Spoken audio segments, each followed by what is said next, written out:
In February 1959, 9 young hikers set out on a winter expedition into the remote Ural Mountains of the Soviet Union. They were experienced, well prepared, and excited for the adventure ahead. But something happened during the night that no one has ever been able to explain. For reasons still unknown, the hikers suddenly fled their tent in the middle of a brutal snowstorm. They didn't even take their boots. Instead of using the entrance, they cut their way out of the tent from the inside and ran into the freezing darkness. Weeks later, rescuers discovered their bodies scattered across the mountainside. Some had frozen to death. Others had suffered injuries so severe that investigators compared them to the impact of a high-speed car crash, and the strangest part of all, there were no signs that anyone else had been there. More than 60 years later, the Dyatlov Pass incident remains one of the most chilling, unsolved mysteries in history.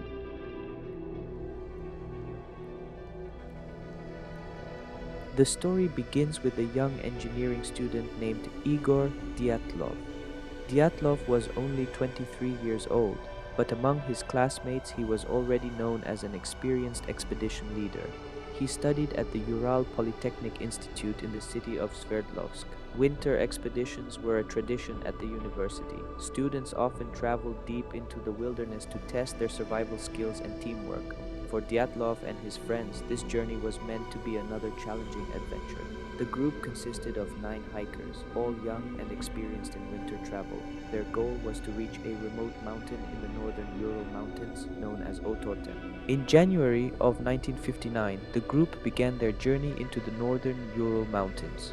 At first, everything went according to plan. They traveled through forests covered in deep snow, skiing for many kilometers each day. The hikers kept diaries and took photographs along the way, documenting their expedition. In those photos, the group appears relaxed and cheerful. They laugh, pose for the camera, and enjoy the challenge of traveling through the winter wilderness. But as the expedition continued, the landscape slowly began to change. The forests started to disappear, the wind grew stronger, and the weather became much harsher. Eventually, the group approached the slopes of a mountain known as Kholat Syakhl. In the language of the local Mansi people, the name carries a chilling meaning, the Mountain of the Dead. On February 1st, 1959, the group reached the slopes of Kholat Syakhl. The weather was getting worse. Strong winds swept across the mountain, and the temperature continued to drop.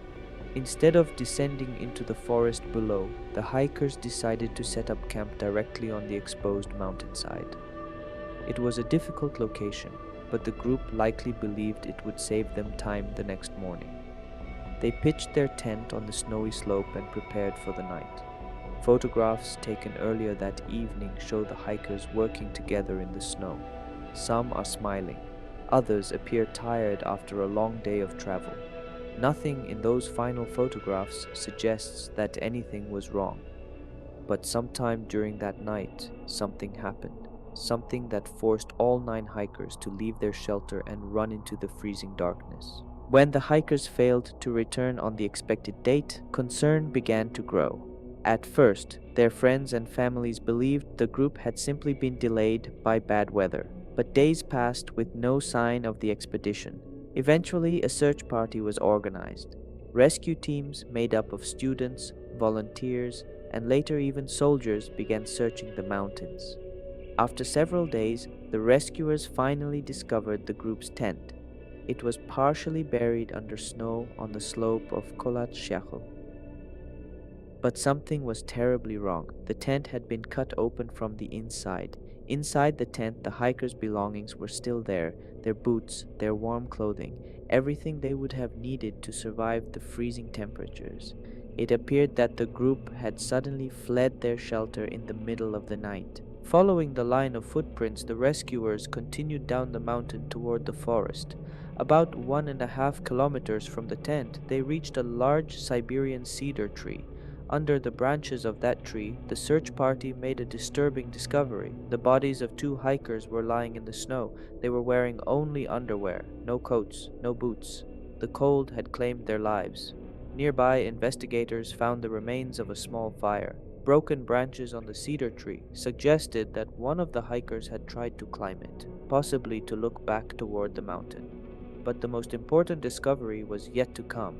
Between the cedar tree and the tent, rescuers soon found three more bodies. The next three hikers were discovered lying in the snow along the slope of the mountain.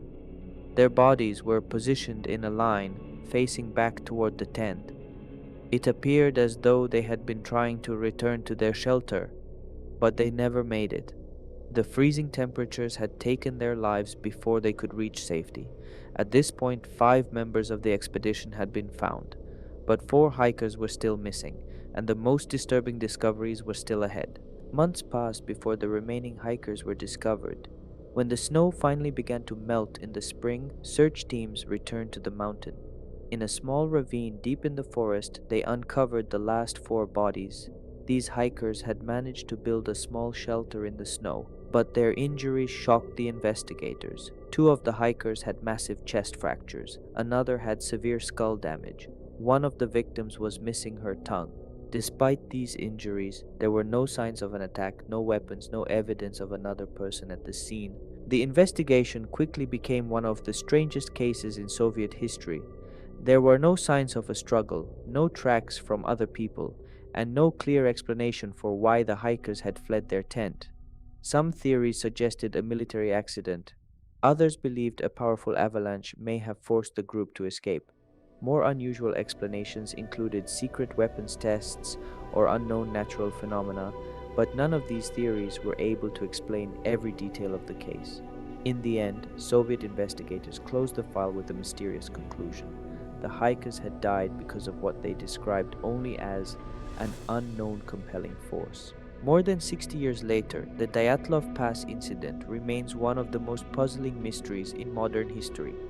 9 experienced hikers entered the mountains. None of them returned. Despite decades of investigations, scientific studies, and countless theories, no explanation has ever been able to fully answer what happened on that freezing night in February 1959. Was it a natural disaster, a secret military experiment, or something we still do not understand? The mountain where it happened still stands silent today, and the mystery of Dyatlov Pass continues to haunt investigators and explorers around the world.